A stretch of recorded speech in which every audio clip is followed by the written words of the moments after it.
All right, welcome back to the Collinsville Video Game Championship Regionals here. And we're going into round 5 in just a few minutes here, but I want to talk about how at this stage in the tournament, we start to see less undefeated people and, more and more people kind of taking a loss here and there. Right. So pretty soon here, we're going to start having to, pick those matches, especially as the tournament comes to a close. You'll see some, elimination matches maybe, win and in kind of things. Exactly, yep. And I think we're also going to be streaming 2 matches for round 7. Hopefully. Not confirmed yet, but hopefully, seeing as the time we're here. Right.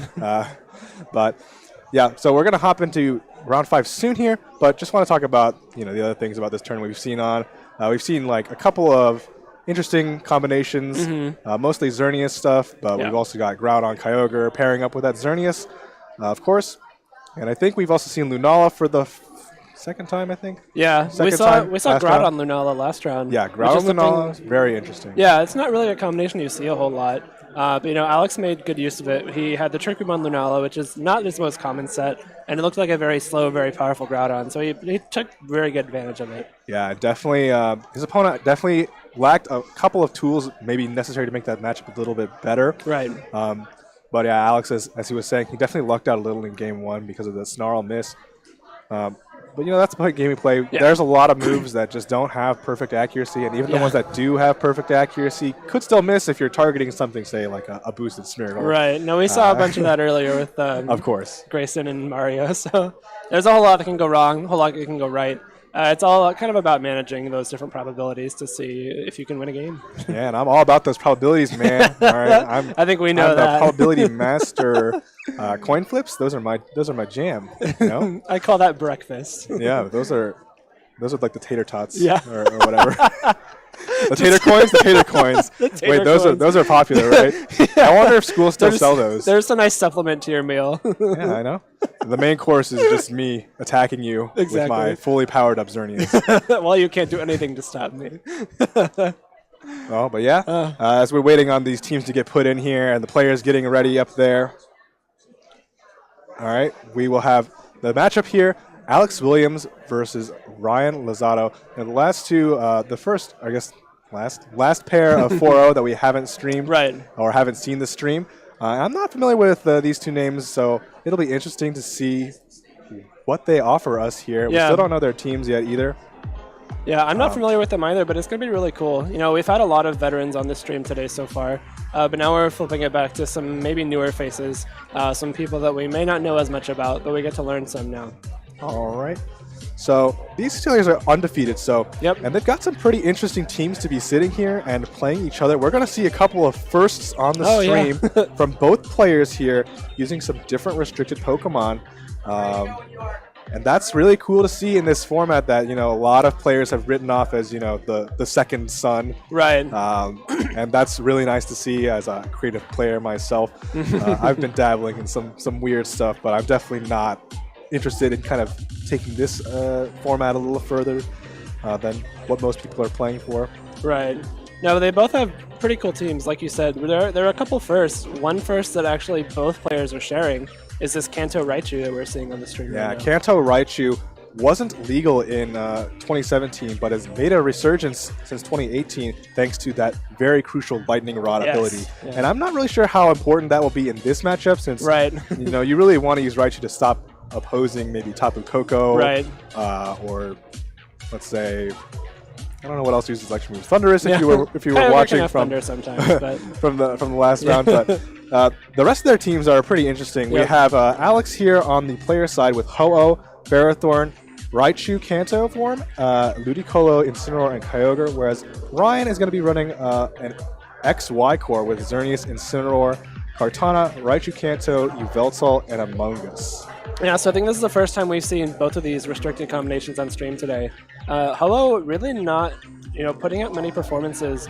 I believe the first regional of 2019, Hello got second in Philadelphia with Andrew Burley. That's right. I believe. But it hasn't really done much since then. Yeah, Ho-Oh is one of those early format Pokemon I used to use as well. It kind of takes advantage of the early meta state where everyone's running that, very, very offensively based Xerneas, not much bulk. more speed, and they just try to support that.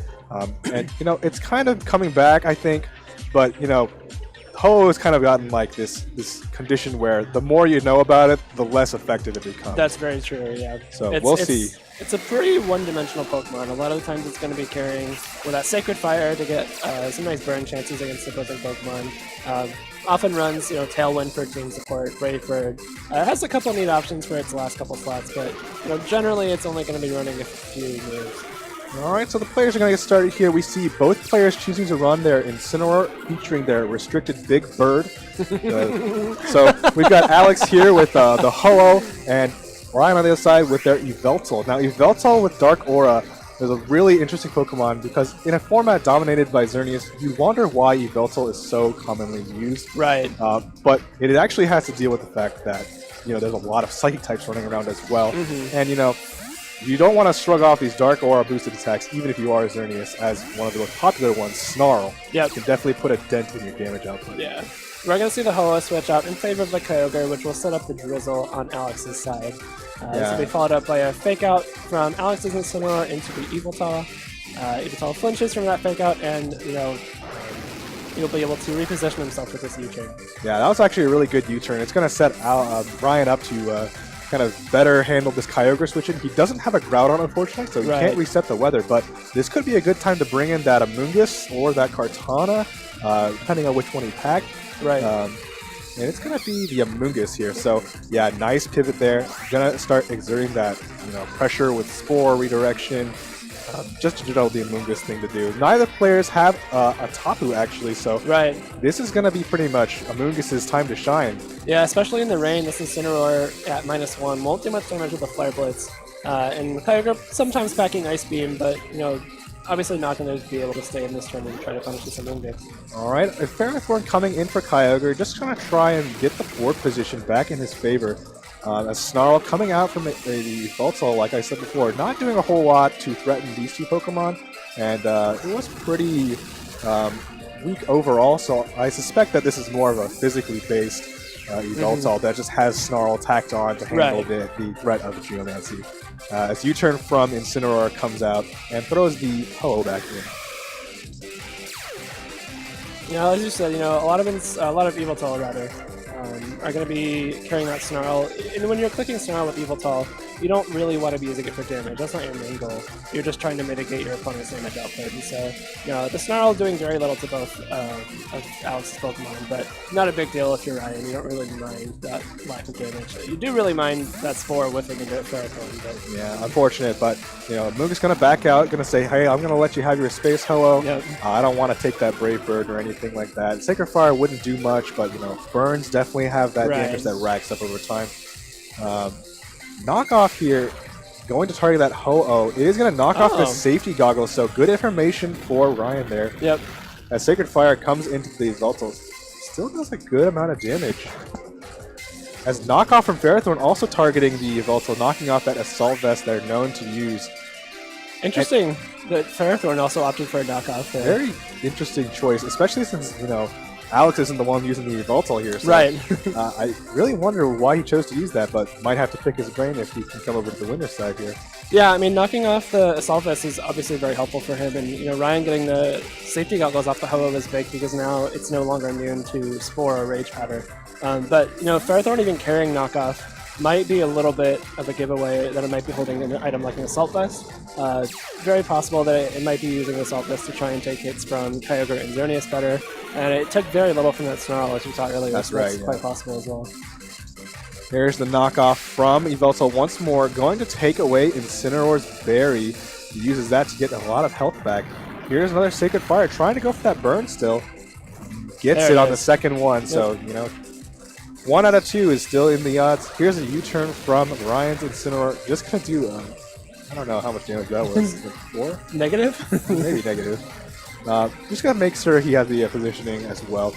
Although Alex here definitely has a bit more momentum here going forward, as Incineroar coming in means he does have that fake out available. Yeah, he's got fake out available, and he got a nice burn onto this Evoltal, and if it is, the more physical variant like we suspect, that's pretty big. Because its damage output will be pretty severely limited. If it, like we saw with Assault Vest, a lot of Assault Vest Evoltal carries Foul Play, but even Foul Play's damage output will be halved by this burn.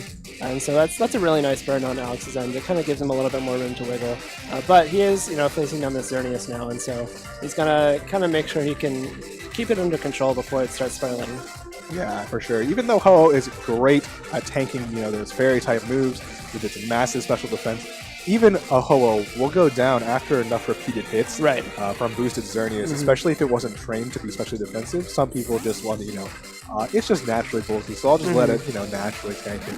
So without the damage on Alex's side, I hope he can kind of, throw down some passive damage, maybe burns or snarls, use Incineroar to mitigate his Xerneas.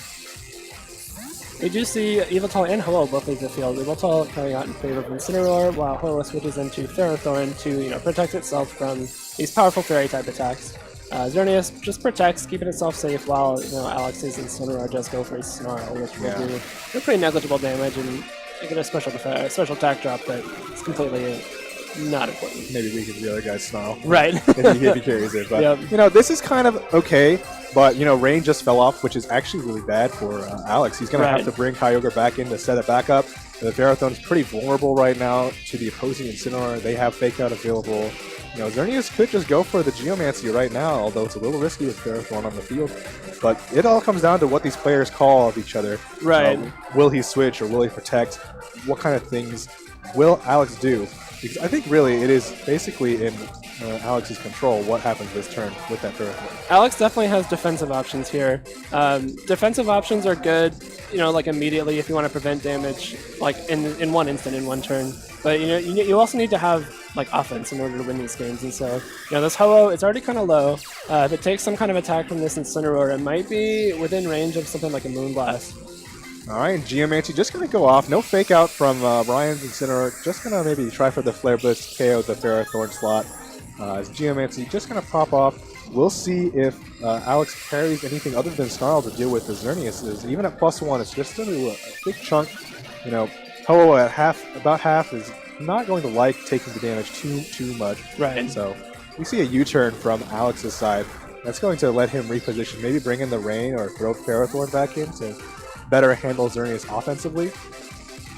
Well, either switch is something I can see happening. So right, Ferrothorn coming in means he has options for the Xerneas. Kyogre coming in would have protected his own Ho-Oh from something like a Flare Blitz like this coming out right now. But I think Ferrothorn is smarter in general, just because you have an immediate threat for the Xerneas. All right, and Flare Blitz going off into Ho-Oh is actually going to maybe make a big difference this next turn. Moonblast from Xerneas might be able to just pick it off at that range. It depends on how Alex has trained his Ho-Oh here. Right. We already know it had the safety goggles knocked off, so you don't risk putting it into range of something like a Wiki Berry if you do Moonblast it. That's right. I mean, we're actually going to see Alex switch out his Ho-Oh in favor of the Kyogre, so he's just going to let the Kyogre take the Moonblast that he's probably expecting to go its way. Put up the Rain so that Ferrothorn can handle the Flare Blitz a little better. But here's the Moonblast, weak target. Yep, that's yeah, it's probably just going to pick it off. Yeah, it does. And I don't know about that trade, to be honest, because Kyogre was one of the ways that Alex was going to deal with Incineroar in the late game. Flare Blitz is still going to do a lot of damage. Very so close. Iron Barbs and the recoil from Flare Blitz also going to do a number on that Incineroar. So here's the Gyro Ball. Let's see if it does enough to take out Xerneas. Just barely misses that knockout. Yeah, that's unfortunate. Not quite. So this is actually going to end up being not so great a trade for Alex. He lost one of his restricted Pokemon, his damage dealer. And, right. Now he's got very low health Ferrothorn, and he's still got Incineroar and Ho-Oh, but Ho-Oh is not looking so great. And Incineroar is looking kind of in the risky range, where depending on how the Xerneas is built, could be in the KO range as well. It looks like it will get knocked out by a Moonblast at this point. But I think if Alex is going to take this back, he's got to be with that Ho-Oh. The Evoltal is already burned. It's at decently low health. Ho-Oh could possibly survive something like a Moonblast if it really needs to. It might be pretty close. But, Ho-Oh will easily be able to, solo the Yveltal that's left in the back. It can probably beat this Incineroar if it is carrying the Recover or the Roost, something that can heal it up to help it, shrug off these attacks a little bit better. All right, here is the U-turn from Alex's side, not going for the fake out, doing a lot of damage with a critical hit. Maybe not needed because puts him right in that berry range, giving Ryan's Incineroar a lot of health back. But he is going to cycle that Ferrothorn back in, make sure that he keeps Incineroar healthy, he keeps that Intimidate ready for that Yveltal when it comes back in. So right now I'm kind of liking the play, but definitely needs to get health onto that Ho-Oh as U-turn also comes out. Doesn't take out Ferrothorn, and Ferrothorn's just going to say, hey, have some barbs. Yeah. So that was a good play on Alex's end, like on a surface level, because he did predict that Protect very well, and he's able to reposition himself. But, this Ferrothorn is still at a very low health. Ho-Oh is at pretty low health as well, and Ryan does get that free switch back in the Yveltal. Xerneas, if it's carrying Dazzling Gleam, will easily be able to finish off this Ferrothorn. In a combination of Dazzling Gleam and something like a Knockoff or a Sucker Punch or a Snarl from this Yveltal, probably going to knock out the Ho-Oh as well. And so, while he made a good play, it would have had to get him a lot more ground in order to have a chance to win this game. Yeah, and I really think it just comes down to the way you manage your HP on Ho-Oh. Right. With no restoring item like Leftovers or a Berry. You're just kind of like letting it take hits, and that damage racks up, and this foul play is just going to take it right out. Yeah, so, Alex just didn't have enough resources to handle Xerneas at the end. Even with that burned Yveltal, the foul play was able to pick it off quite easily, and he's just going to be left with this Incineroar, and so very, very likely is not going to be winning this game one. All right, so I think if I'm Alex right now, I'm just thinking, well, I kind of had the right idea defensively to handle that game, but how can I make sure I can put out enough damage in the following game to bring it back? I let my Kyogre go down to Moonblast when I am not sure if that's actually the move I needed to make here. Yeah, so I think a lot of Alex's game plan was play defense and then find a way to win in the end, which it works sometimes, but a lot of times you need to be putting out damage when you can, and if you're going to be in positions where you have to switch in order to not lose a very important Pokemon, but with something on the switch in takes a lot of damage, then you're just going to be losing ground really quickly, and it's just going to start slipping away like it kind of did there. There was no one turn where Ryan made a huge play and got a huge lead. It was just, he was never really threatened by anything Alex had out in the field. And so he was able to kind of position himself in such a way where he could just start Geomancing, he could knock off, he could Rage Powder with his Amoonguss if he needed to in the end or something like that. Yeah, we didn't actually see Amoonguss hit the field after it left, so Ryan didn't even feel threatened enough to bring that to kind of throw the game into his favor. So maybe Alex will have to adjust, knowing that Amoonguss is there and I can deal with Ho-Oh, but maybe I need to preserve my Ho-Oh a little better here, since it seems to be such a good defensive check to all of these Pokemon that are on Ryan's side, aside from maybe Yveltal. Right, it's kind of similar to how Grayson's Kartana earlier in this tournament. The Kartana was a really important check to Kyogre and Xerneas, but it can't really check them both at the same time. It just doesn't have the capability to take hits from, to these two really powerful Pokemon at the same time. And it's kind of the same way with this Ho-Oh. It's a great check to Xerneas. It won't take much damage from Moonblast, but, it doesn't do much back, and it has to deal with something on Xerneas' partner as well. It can't just play Xerneas in a vacuum as much as it would want to. Yeah. The unfortunate truth, as a Ho-Oh player, you have to come face to face with those terms. As we do see the same leads, although I think the Cat and Yveltal switched places on Ryan's side, so now you got the two birds staring each other down. They're saying, I'm going to burn you. And Yveltal's like, nah, I'm taking away your goggles. There's some kind of bird and cat joke to be made here, but it's slipping my mind right now. But yeah, the knockoff from Yveltal was coming in very handy for Ryan because it did knock off those safety goggles that we saw in Ho-Oh. And if Ho-Oh does lose those safety goggles, it means that it is vulnerable to be put to sleep by the Amoonguss, or even just redirected. If it needs to redirect a Sacred Fire to preserve its teammates, it can if those goggles are gone. And so, I don't think that was the reason Alex lost game one by any means, but it's something that both these players can keep in mind. All right, fake out from Alex going into the opposing Incineroar. As we say in the business, if you got two Incineroar and you both have fake out, you should go for fake out with Incineroar. Knockoff from the goggles, making an early statement here as Tailwind goes up for Alex here, trying to take the speed advantage here. Not sure how worth it that was. I probably would have liked it better to try for the Sacred Fire Burn on Yveltal. I don't mind it. Having a speed advantage is generally never a bad thing, but there's not a whole lot that Tailwind does for you right this second. Your Ho-Oh is faster than Yveltal now. You can Sacred Fire it, try and fish for a burn. You can U-turn out before Ryan does, which is actually kind of a bad thing because the second U-turn is generally the more advantageous U-turn. Right. But Tailwind isn't bad. It can't hurt.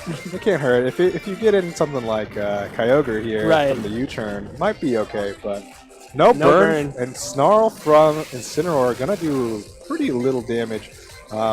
Wondering now if that Incineroar isn't keeping carrying any other dark moves here. Just want to use U-turn definitely, but I think a Flare Blitz would have definitely been a bit better there. We see another Snarl coming out from Yveltal, again doing a tiny bit of damage without much consequence otherwise. No special attackers out in the field right now. Yeah, this might be more of kind of like a, damage exchange turn where they're not really doing anything, just kind of switching the board position and doing a little bit of chip here and there. Yeah. As U-turn on Ryan's Incineroar is going to give him the initiative to bring in something. But, under Tailwind, it's going to be a little more difficult to switch in whatever you want. Right, so he does bring in, I believe this is Xerneas. Mm-hmm. Yeah, and so, Ho-Oh and Incineroar aren't really threatening Xerneas. They're both at -1. They could easily be at -2 if Yveltal switches out to Incineroar again. So you could go for something like a Geomancy here. Probably not a bad idea considering these are two of the least threatening Pokemon to Xerneas on this team, but you still have to find a way to deal with this Ho-Oh because Ho-Oh at this range will still be able to survive a +2 Moonblast. Let's see, Incineroar comes back in for Ryan here. I would like to see, targeting the Xerneas doubling down, but, Ryan's just going to play it safe, just going to get the Incineroar and Xerneas in on the same turn so he can get that fake out setup. Very nice recover from absolutely. Alex. Phenomenal. He's going to put that Ho-Oh, I almost said Rayquaza, all the way back up to full health. Haven't seen one. It's been a while. And Snarl here, gonna hit the Protect, of course, and do minimal damage to the Incineroar, but Snarl is on the table, so if Ryan chooses to set up, he will have to, manage those Snarls a little. Right, and this is where defense comes into play now. And this Ho-Oh is in a much better position to, fight this Xerneas one-on-one. It's back at full health. Xerneas isn't boosted yet. Ryan does have the fake out pressure, and likely will be faking out one of these two Pokemon, but this Ho-Oh, even if it gets faked out this turn, will still have the following turn to either set up a Tailwind again, try and go for some damage on Xerneas with Sacred Fire. It's in a better spot now. Ryan really hasn't dealt much damage if you count that recover, because now it's just the Ho-Oh and Incineroar almost at full health. Alright, and Sacred Fire not getting another burn. Once again, another Snarl coming out, throwing that Xerneas down, special attack-wise, but he's probably just going to get rid of it this turn. Actually, no, it's just going to go for the Moonblast. So opting for an attack onto Alex's Incineroar, not going to do a whole lot with that -1. Actually, I don't know. That was decent pretty amount. Good. Yeah. That was pretty good. As you turn from Ryan's Incineroar, going to take a little more out of that other Incineroar and send him back to Ryan. I don't mind that Moonblast. He knew that he wasn't going to be doing much damage overall if he just went straight for a Geomancy here. He had decided to preserve the option for later. Maybe come back in when you're not facing down a Ho-Oh that you really aren't going to be able to break through. Getting some damage off an Incineroar is nice. That looks like it might be able to get knocked out by one more Moonblast, quite possibly. Yeah. It might be pretty close. Either way, coming back in with Yveltal when Tailwind just fell off, means that Ho is going to be, a bit more pressured. Right. Since, even with the item knocked off, knockoff will still do quite a number, and Alex doesn't have the opportunity to intimidate it since the Intimidate is already in. Yep. So Ho is going to be facing a bit more damage from that Yveltal than I would like, probably, but has an opportunity to go for the Burn or Tailwind once again. We do see Xerneas retreat, and I wanted to reset that special attack drop. Brings in Incineroar for yet another Intimidate.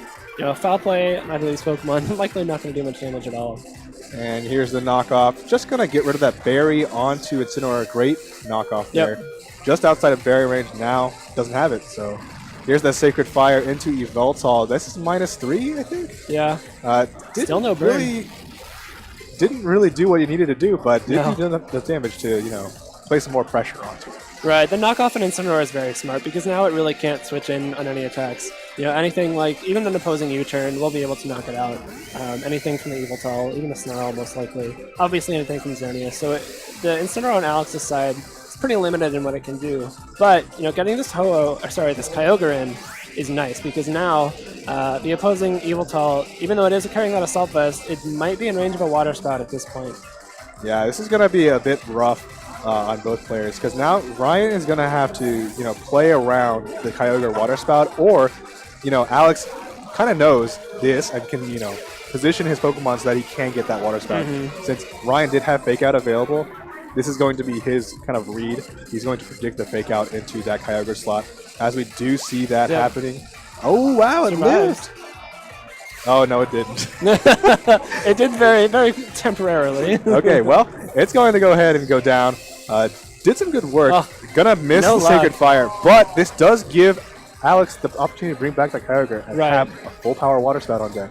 Yeah, so, I mean, same kind of situation as before, except there's no Fake Out pressure this time.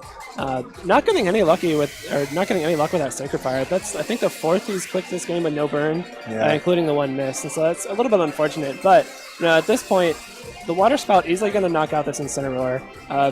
It'll come close to knocking out Yveltal, but Ho-Oh will be able to finish it off with something like a Sacred Fire or a Brave Bird, most likely. And so this is a point where Alex needed to be last game, where now he has options to take knockouts, which he was kind of lacking in game 1.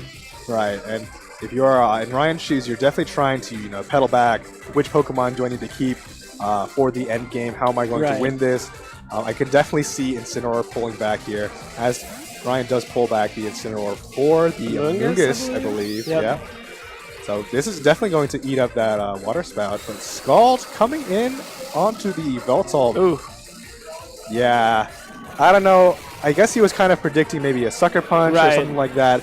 That definitely would have chipped into that full health, and Water Spout wouldn't be doing a whole lot. A Sacred Fire in the rain, targeting that Amoonguss, not doing a whole lot. Not even getting the burn. Wow. So, you flip those coins, but sometimes they don't flip for you. Yeah, it's an interesting choice to click Scald there. That turn pretty much reveals that it's Choice Scarf because it did outspeed the Ho-Oh and the Yveltal. And considering that it's probably Choice Scarf, it's probably carrying Water Spout, which probably would have knocked out Yveltal. Not probably, it definitely would have knocked out Yveltal from there. And like you said, probably was fearing something like a Sucker Punch, which would have limited the damage. But even so, this Yveltal's been intimidated enough that it probably would have been able to keep the knockout. We do see switch from Kyogre into Ferrothorn. Doesn't want to be locking the Scald in front of, Amoonguss. So here's the Brave Bird to finally take down that Yveltal. So put in some work, knocked off some items, got off a couple spores. Spore once again going into that Ferrothorn switch. So Alex has been on point with where he's getting those Spore targets. And even without the goggles, I guess Ho doesn't have anything to fear. Right. Even though it did so little damage. Yeah, I noticed Ho-Oh has been intimidated many times now. I lost track. It might be at -4 even. So, even if, Ho-Oh did target that Amoonguss with Brave Bird, you saw how little Sacred Fire did. It'll do a little bit more because, Brave Bird isn't weakened by the rain, but still nowhere close to knocking Amoonguss out. So even though Amoonguss whipped the Spore into the Ferrothorn, it really wasn't that big a deal because now he can pretty much freely Spore this Ho-Oh slot again. Yeah, and Ho-Oh is not looking great at those reduced stages of attack here. He literally is just not doing damage that it needs to be doing. And Ferrothorn also kind of in a bad spot. Incineroar, we saw from last game that it does about maybe 80% of its health with the Flare Blitz. So this is going to have to turn into either a crit or something. Unfortunately, neither. Not really, but it did put it in range of another one as a U-turn comes out. So Ryan maybe over-predicting a little, thinking, hey, he's going to switch out the Ferrothorn, taking a little bit of chip from the Iron Barbs and getting in his Xerneas, which I'm not sure he really needed to have on the field. Right. This might be a little bit risky, especially if Ferrothorn decided to try and knock off a berry or something this turn. We're going to see what it goes for. But he does bring this Xerneas in front of his Ferrothorn, which is, a pretty good check to it, considering it has that very powerful Gyro Ball. We saw in game 1 how much it did. It should be able to knock it out from this range. But we actually see Acid Spray.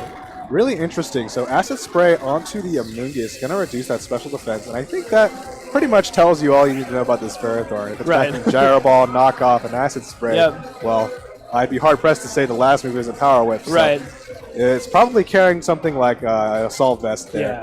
And I'm really not sure what the Acid Spray was for, though. It doesn't seem like, Alex has anything to take advantage of it other than Kyogre. Right. Maybe he's thinking, I can get Kyogre in, and then Water Spout will definitely knock out Amoonguss from that range.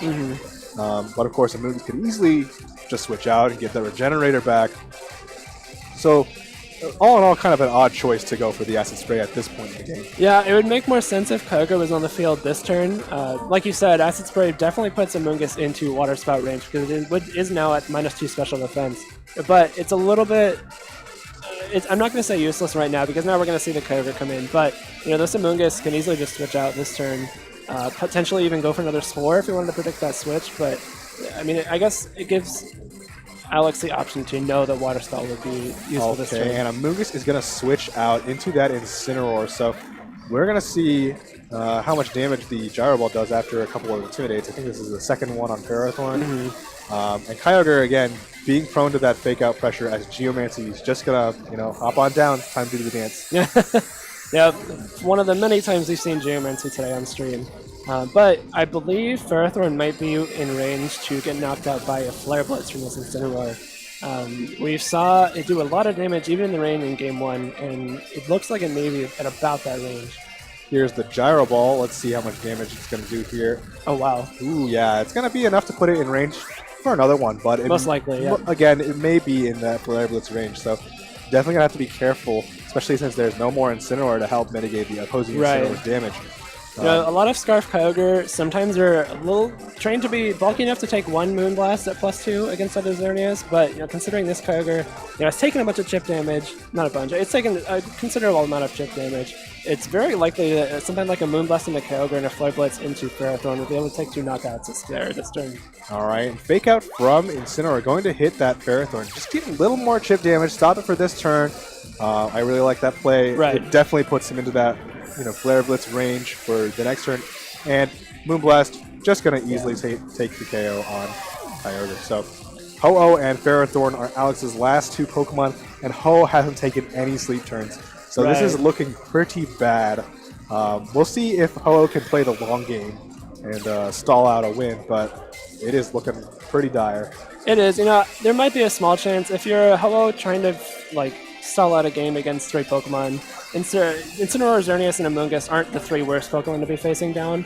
But considering this Xerneas is boosted, it will have this free turn to go for this Dazzling Gleam. Ho-Oh hasn't taken any sleep turns like you just mentioned. This Ferrothorn, I would be very surprised to see anything other than Flare Blitz in that spot. And so it's just going to be Ho-Oh against the world at this point.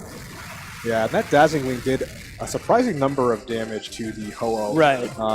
I'm definitely used to seeing a bit more of a bulkier variant, so this one might be, maybe a little less bulky on special side and maybe investing more into the attack stat. Right. As Ho-Oh isn't actually a slouch in the attacking department, it's just that Intimidate in general kind of stops that damage out from reaching its full potential. Right. No, that's very true. This Ho-Oh is now under half. Moonblast will come close to knocking it out, if not just do it outright. And, Incineroar has the option to switch out into Amoonguss, preserve that Intimidate. It looks like that is what Ryan is choosing to do.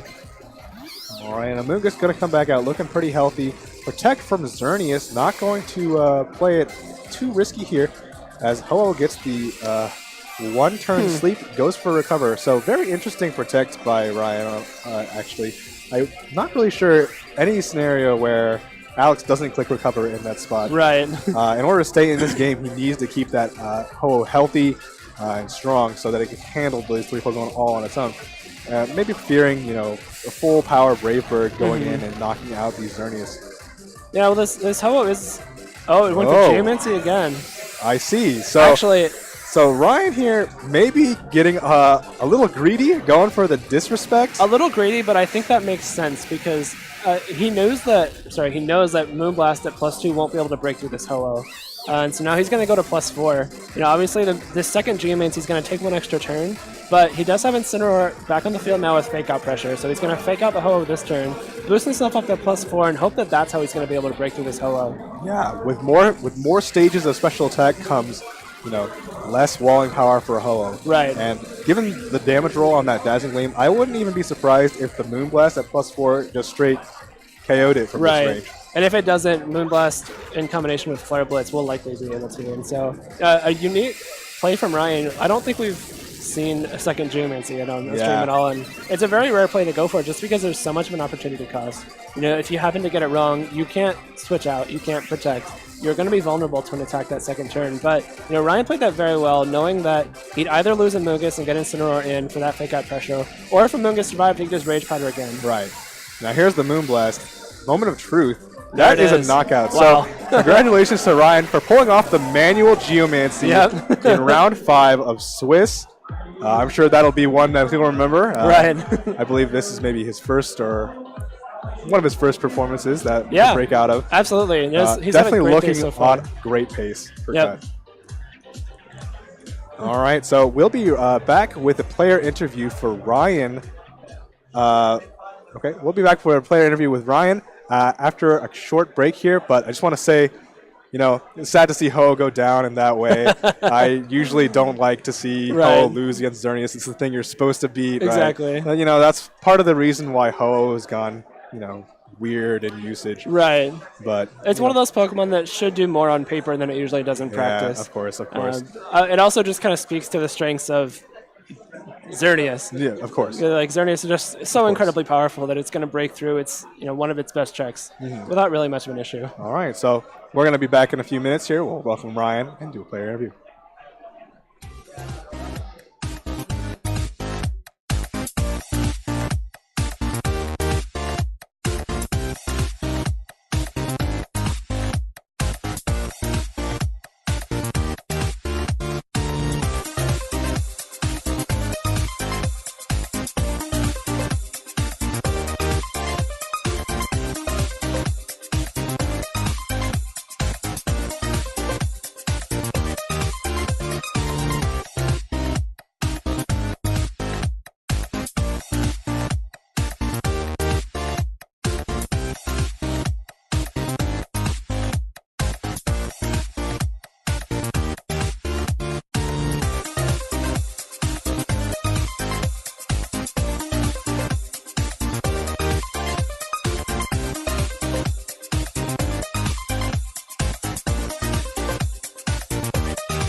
And welcome back to Collinsville. We are here with Ryan, who just won his 5th match of the day here in Collinsville Regionals. Congrats on your 5-0 start. How are you feeling? Honestly, right now, really, really good. Yeah, you should be. That was a really tough matchup for me. I honestly don't know how I got through that. So I just wanted to ask you, when you're playing Xerneas Yveltal and you see Ho-Oh Ferrothorn on your screen, what's your first reaction? You cry. Yeah, exactly. You cry. Yeah. No, but I think you accidentally knocked off the goggles in game 1 without it being revealed at first, and so how did knowing that information, did that change the way you played that matchup at all? No, I think my kind of game plan there was kind of just like make sure I can save my things that counter Ho-Oh and then single target Ho-Oh at the end. Right. And then that kind of just worked out for me. Your things that target or counter Ho-Oh being +4 Xerneas. Well, yeah, that works. It works, right? Like, yeah. Gotta do what you gotta do. Yeah, no, we were surprised by that play, but obviously it worked for you. I thought that was very smart. Was that like always in your mind? I was in a PC 2 weeks ago, and I played a Ho-Oh into semifinals and a Ho-Oh into finals, and I had to pull that off twice. So getting it off on stream is pretty good. I guess having that experience definitely helped you in this matchup. Yeah, for sure. Yeah, so you're 5-0. Yes. You have 2 more rounds. Yeah. Have you ever had this much success at a regional before? At a regional, no. I have gone 5-2, but there was no top 32 CP. Okay. So. Yeah, well, hopefully you only got 1 more to win, and you're in cut. Yeah, hopefully. Not sure if I can pull it off, though. Well, hopefully you do. Yeah. So how's the day been? You been enjoying it today? Oh yeah, great day. Yeah. Fantastic day. That's great. Well, we're gonna kick it back to you guys. We're gonna take a short break and be back with round 6. Congrats again, Ryan. Thank you. Good Sicko mode, best lead. We'll see you back soon for round 6. Yeah, thank you.